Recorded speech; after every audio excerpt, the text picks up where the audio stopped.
الرجیم بسم اللہ الرحمن الرحیم وبہ نستعین انہ خیر ناصر و معین صلی اللہ علی محمد و اہل بیتہ الطیبین الطاہرین ولعنتهم علی اعدائهم اجمعین اما بعد الباب الاول مباحث الالفاظ۔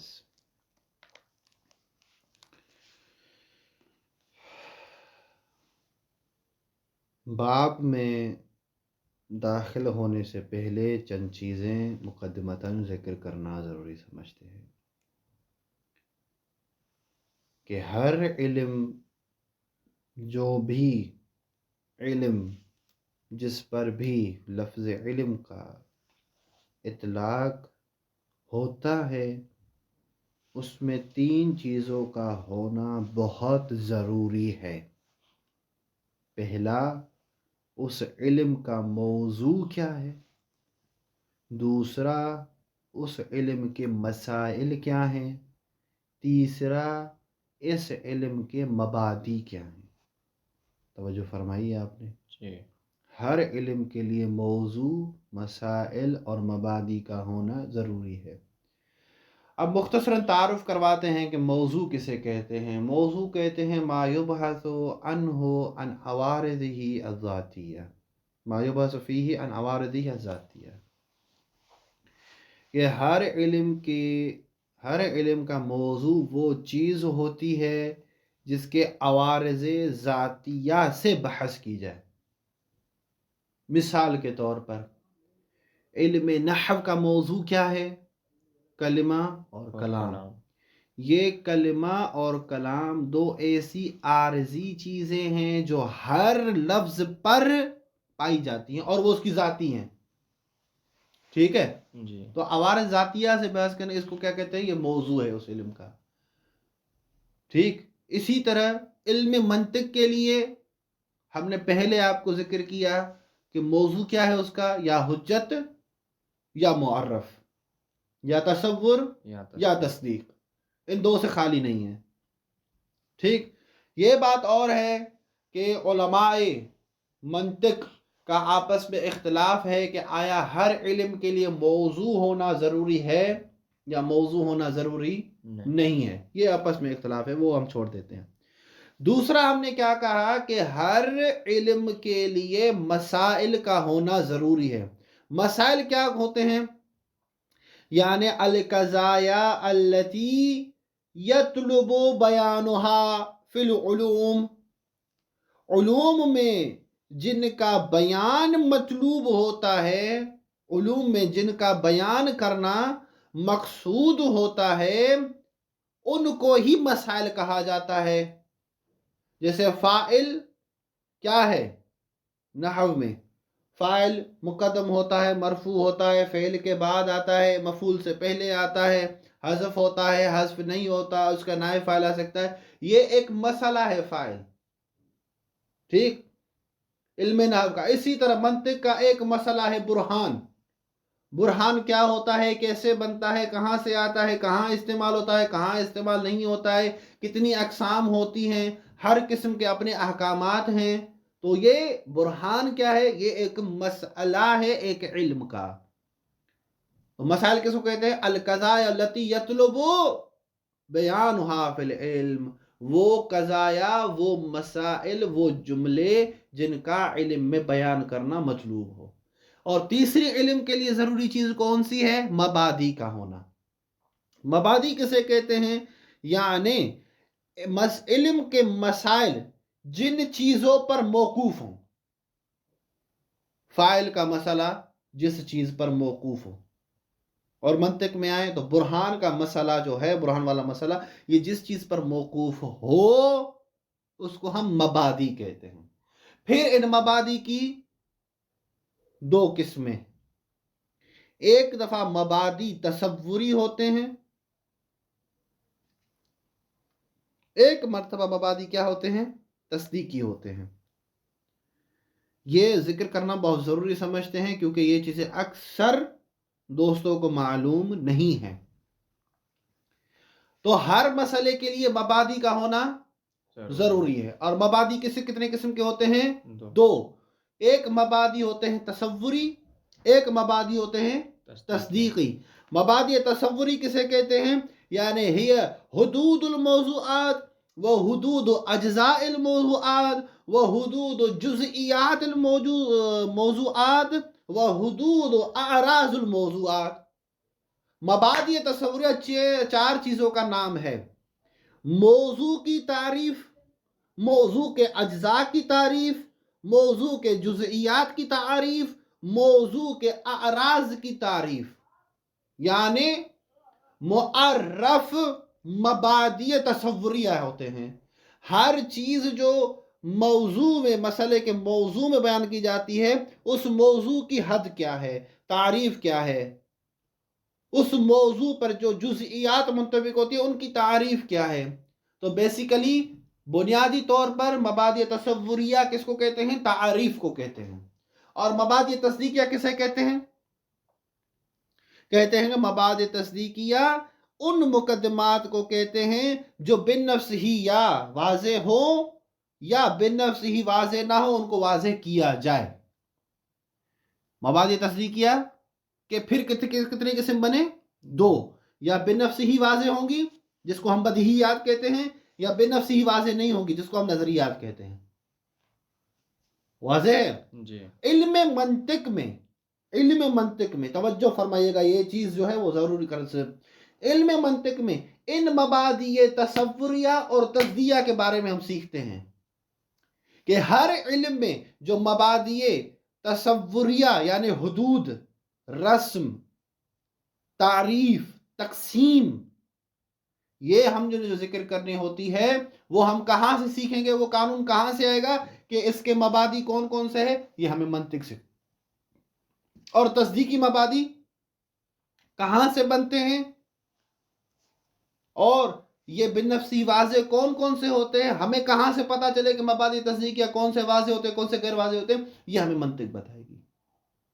اسی لیے منطق کے دو اجزاء کیے گئے ہیں، ایک تصورات، ایک تصدیقات۔ کہ تصورات میں تمام تر چیزوں کی حدود اور ان کے اجزاء کے حدود اور ان کے اجزاء کا بیان شمار کیا جاتا ہے۔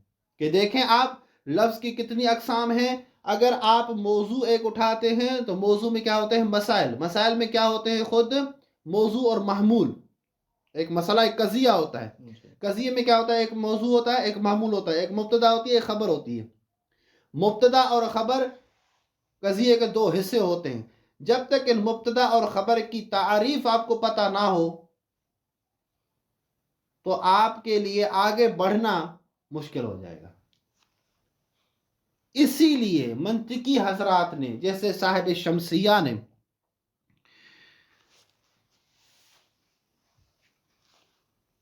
منطق کے پہلے حصے کو، جس کو ہم تصورات کہتے ہیں، اس کو قول شارح کا نام دیا ہے۔ کیا نام دیا ہے؟ قول شارح۔ قول شارح کیا سی چیز، کون سی چیز ہے؟ ہر وہ چیز جو ماہویت کے مقابلے میں پوچھی جائے کہ اس کی حقیقت کیا ہے ماہویت کے بارے میں، وہ قول شارح ہوتا ہے۔ ٹھیک جی۔ ماہویت کے بعد جب اس کی برہان کی بات کی جائے تو اس کو ہم حجت کہتے ہیں۔ واضح؟ تو منطقی حضرات نے بیسیکلی دو چیزوں میں منطق کو تقسیم کیا ہے، ایک قول شارح جس کو ہم معرف بھی کہتے ہیں، جس کو ہم تصور بھی کہتے ہیں، اور دوسرا حصہ حجت جس کو ہم تصدیقات کہتے ہیں، جہاں سے مبادی تصدیقیہ کا وجود آتا ہے، جہاں سے مبادی تصدیقیہ بنتی ہیں۔ آپ جب اوپر علوم میں جائیں گے، اصول فقہ پڑھیں گے، علم کلام پڑھیں گے، یہ وہ ساری چیزیں، تو وہاں پر اشکالات بہت زیادہ آتے ہیں کہ یہ جو عالم نے دلیل پیش کی ہے، یہ دلیل اصل دلیل نہیں ہے، یہ تو مبادی تصوریہ میں سے چیز ہیں، تصدیقیہ میں سے نہیں ہے۔ تو یہ اشکالات سمجھنے کے لیے ان اصطلاحوں سے واقف ہونا بہت ضروری ہے۔ تو سمپل میں، سادہ الفاظ میں مبادی تصوریہ کسے کہتے ہیں؟ حدود کو۔ تعریفات کو، پھر وہ موضوع کی تعریفات ہوں، اس کے اجزاء کی تعریفات ہوں، موضوع کی جزئیات کی تعریفات ہوں، یا موضوع کے عوارض کی تعریفات ہوں۔ اور مبادئ تصدیقیہ کسے کہتے ہیں؟ وہ مقدمات جو بنفس ہی واضح ہوں یا بنفس ہی واضح نہ ہوں، ان کو واضح کرنا پڑے۔ جو واضح ہوں ان کو بدیہیات کہتے ہیں، جو واضح کرنے پڑے ان کو نظریات کہتے ہیں۔ توجہ فرما لیا آپ نے؟ جی۔ اچھا،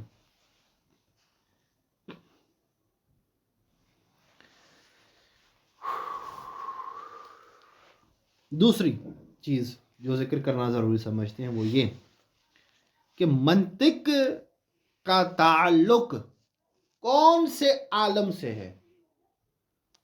توجہ فرمائے نا، ایک عالم ذہن ہے، ایک عالم خارج ہے،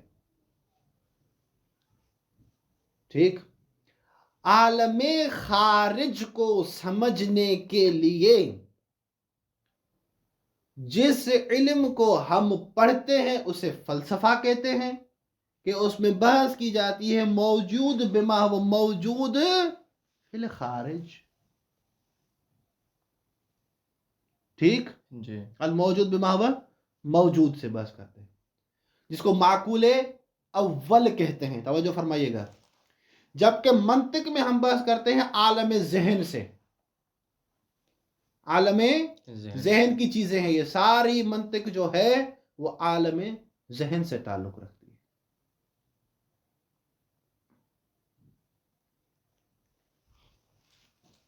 توجہ فرمائی، جس کو معقول ثانی کہتے ہیں۔ کیا کہتے ہیں؟ معقول ثانی۔ یہ دو اصطلاح یاد رکھیں، معقول اول فلسفے کے لیے استعمال ہوتا ہے، معقول ثانی منطق کے لیے استعمال ہوتا ہے۔ توجہ فرمائیے آپ نے؟ اچھا، جب یہ معقولات ہیں، عقلی چیزیں ہیں، تو ان میں الفاظ کا کیا کام؟ اپنی بحث میں داخل ہو گئے ابھی ہم۔ علامہ ہلی اپنی کتاب جوہر نزید میں، جو کہ شرح ہے تجرید المنطق خواجہ نصیر الدین طوسی کی، وہ کہتے ہیں کہ اصلاً یہ بحث جو ہے الفاظ کا، یہ منطق کے ساتھ خاص نہیں ہے صرف،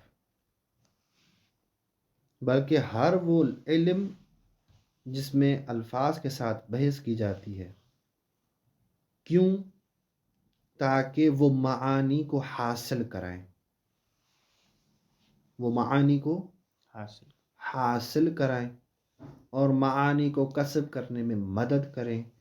ان الفاظ کی بحث مصنفین حضرات مقدم کرتے ہیں، کیونکہ وہ طریق ہوتی ہیں کس چیز کے لیے؟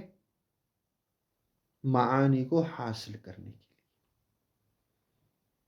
اور اسی چیز کی طرف مرحوم مظفر نے پہلی عبارت میں اشارہ کیا ہے کہ وہ فرماتے ہیں لا شک ان المنطقی لا يتعلق غرضه الاصلی الا بنفس المعانی۔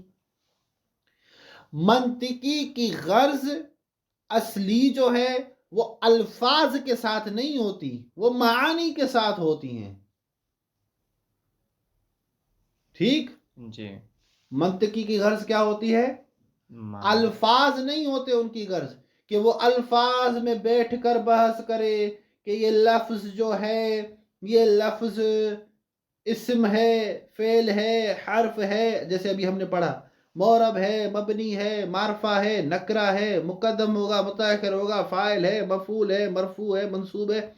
اس سے بحث منطقی نہیں کرتا، یہ کام علماء نحو و صرف کا ہے۔ علماء منطق کا کام کیا ہے؟ کہ یہ الفاظ جن معناؤں کے لیے وضع کیے گئے ہیں، ان معناؤں کے تک پہنچنا غرض اصلی ہوتا ہے منطق کا، منطقی کا۔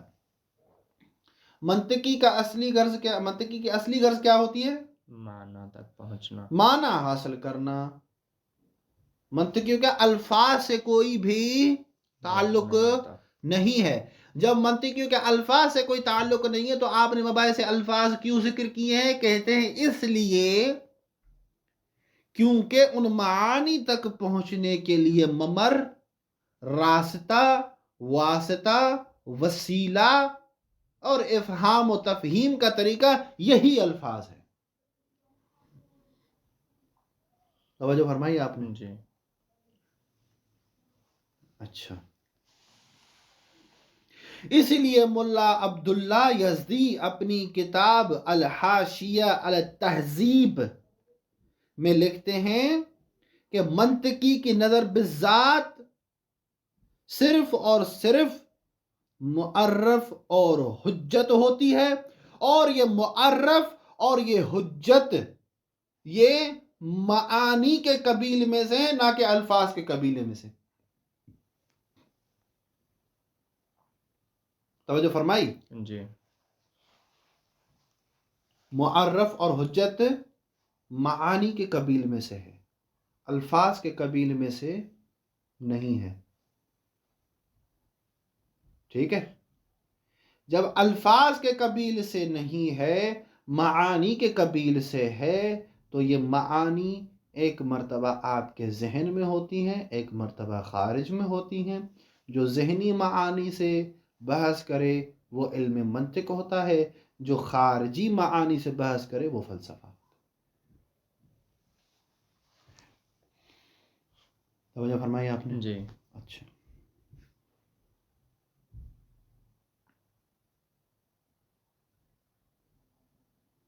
اور اسی بات پر حاشیہ لگاتے ہوئے سید مصطفیٰ دشتی، جو انہوں نے حاشیہ لگایا ہے حاشیہ علی التہذیب پر، تعلیقہ لگایا ہوا ہے، وہ آپ جب پڑھیں گے تو انہوں نے ایک بات کہی ہے وہاں پہ کہ منطقی کا ہم و غم لفظ کی کیفیت، کمیت، مادہ، اعراب، بنا یہ نہیں ہوتے، بلکہ منطقی کا ہم و غم کیا ہوتا ہے؟ افہام تفید، افہام تفہیم، استفادہ کرنا، استفادہ کروانا، فائدہ لینا اور فائدہ دینا. ٹھیک، یہ منطقی کا کام ہوتا ہے فقط و فقط. منطقی کا کام یہ ہرگز نہیں ہے کہ وہ بیٹھ کر الفاظ پہ بحث کرے. یہاں سے پھر ایک نئی بحث جنم لیتی ہے، وہ کون سی؟ کہ لفظ اصلی وجود ہے یا معنی، جو آگے چل کے مرحوم مظفر کچھ اشارہ کریں گے، ہم وہاں پر ٹھہر کے آپ کو کچھ چیز بیان کریں گے. تو توجہ فرمائیے، کہتے ہیں الباب الاول مباحث الالفاظ. باب اول کیا ہے؟ مباحث الفاظ. اور یہ باب کس مقصد کا ہے؟ معرف کے مقصد کے لیے. ہم نے پہلے بھی کہا کہ کچھ ابواب مقدمہ ہیں کچھ چیزوں کے لیے. معرف کے لیے کتنے باب مقدمے ہیں؟ ہم نے آپ کے سامنے ذکر کیا 2 باب. پہلا باب مباحث الفاظ کا ہوگا اور دوسرا باب کلیات کا ہوگا، کہ یہ دونوں مقدمہ بنیں گے معرف کے لیے. تو پہلا مقدماتی باب کیا کون سا ہے؟ مباحث الفاظ. الحاجت الی مباحث الالفاظ، مباحث الفاظ کی طرف حاجت. لا شک ان المنطقی لا يتعلق غرضه الاصلی الا بنفس المعانی. اس میں کوئی شک نہیں ہے کہ منطقی کے غرض کا تعلق اصلی اس کا تعلق جو ہے وہ معانی کے علاوہ کسی چیز کے ساتھ نہیں ہوتا. صرف و صرف منطقی کا تعلق کس کے ساتھ ہوتا ہے؟ معانی کے ساتھ. وَلَكِنَّهُ لَا يَسْتَغْنِي عَنِ الْبَحْثِ عَنِ أَحْوَالِ الْأَلْفَاظِ تَوَسُّلًا إِلَى الْمَعَانِ. مگر یہ بھی نہیں ہے کہ الفاظ کے احوال سے بحث کرنے سے کیا ہو جائے؟ مستغنی ہو جائے، جو معانی تک پہنچاتی ہے. ایک لفظ ہے آپ نے ذکر کیا، وہ لفظ مفرد ہے، مرکب ہے، مترادف ہے، متباین ہے، متقابل ہے، مخالف ہے، کیا نہیں ہے، کلی ہے، جزئی ہے، نوعی ہے، جنسی ہے، فصلی ہے، کیا ہے، ان احوال سے مستغنی نہیں ہے۔ لأنه من الواضح أن التفاهم مع الناس ونقل الأفكار بينهم لا يكون غالبا إلا بتوسط لغة من اللغات، کیونکہ یہ چیز واضحات میں سے، بدیہیات میں سے ہے کہ انسانوں کے ساتھ تفاہم کرنا، فہم و فراست کو نقل و منتقال کرنا، افہام و تفہیم کرنا، ایک دوسرے کو سمجھنا اور سمجھانا، یا اپنے افکار کو منتقل کرنا آپس دونوں کے درمیان، یہ اکثر لغت کی وجہ سے ہوتا ہے، لغت کے توسط کی وجہ سے ہوتا ہے، الفاظ کے توسط کی وجہ سے ہوتا ہے۔ توجہ فرمائی آپ نے جی۔ والالفاظ قد يقع فيها التغيير والخلط فلا يتم تفاهم بها، بس الفاظ جو ہے کبھی کبھی ان میں کوئی تغییر یا خلط واقع ہوتا ہے جس کی وجہ سے تفاہم تمام نہیں ہوتا، افہام و تفہیم برابر نہیں ہوتی۔ اسی لیے کہتے ہیں کہ منطقی جو لفظ پیش کرے وہ اتنا سوچ سمجھ کے کم از کم پیش کرے کہ سامنے والے کو اس لفظ کا مطلب مفہوم پہنچ جائے۔ فاحتاج المنطقی الى ان يبحث عن احوال اللفظ من جہت عامہ، بس منطقی محتاج ہے کہ وہ لفظ کے احوال، حالتوں کے ساتھ بحث کرے، لیکن من جہت عامہ، من جہت عامہ، من جہت عامہ کا مطلب کیا ہے کہ وہ اس کے خاص، یعنی فقط لفظ کے ساتھ کہ وہ اسم فعل حرف اس کے ساتھ نہیں، عامہ کے ساتھ، کہ وہ لفظ کلی ہے، جزئی ہے، مفرد ہے، مرکب ہے، متباین ہے، مترادف ہے، مشترک لفظی ہے، مشترک معنوی ہے، ان کے ساتھ بحث کریں۔ ٹھیک، یہ پہلی حاجت ہے۔ من غیر اختصاص باللغت من اللغات، کسی لغت کے ساتھ خاص ہونے کے بغیر، کسی لغت کے ساتھ خاص ہونے کی ضرورت نہیں ہے۔ الفاظ ہوتے ہیں، الفاظ کے احوال ہوتے ہیں، جو بھی لفظ آپ اٹھائیں کسی بھی لغت کا، وہ یا لفظ کیا ہوگا، مفرد ہوگا یا مرکب ہوگا، یا وہ کیا ہوگا، کلی ہوگا، جزئی ہوگا، یہ سارے الفاظ کے بحث میں آئیں۔ اتماما للتفاہم، ایک دوسرے کو افہام و تفہیم کے اتمام کے لیے، لیزن کلامہ و کلام غیرہ بمقیاس صحیح، تاکہ وہ اپنے کلام اور غیر کے کلام کو صحیح مقیاس اور صحیح قانون کے تحت کیا کر سکے، موازنہ دے سکے۔ ٹھیک ہے، کبھی کبھی آپ نے دیکھا ہوگا کہ علم کلام میں ایک لفظ پیش کیا جاتا ہے ایک مسئلے عقائدی کے لیے، اس لفظ پر خود اختلاف ہوتا ہے کہ اس لفظ کا مفہوم جو ہے وہ تام نہیں ہے، اس لفظ کو تبدیل کر کے یہ لفظ لایا جائے۔ یا تعریف میں ابھی آپ نے دیکھا، ابھی آپ نے پایا کہ کلمے کی تعریف میں ہم نے کیا کہا آپ کو کہ لفظ کو ہٹا کر قول کو کیوں لائے ہیں، کیونکہ قول جن سے قریب ہے۔ تو یہ کام ہمیں کون سکھاتا ہے؟ یہ کام ہمیں مباحث الفاظ سکھاتے ہیں جو منطق میں ہے۔ وصلی اللہ علی محمد و اہل بیتہ طیبین الطاہرین۔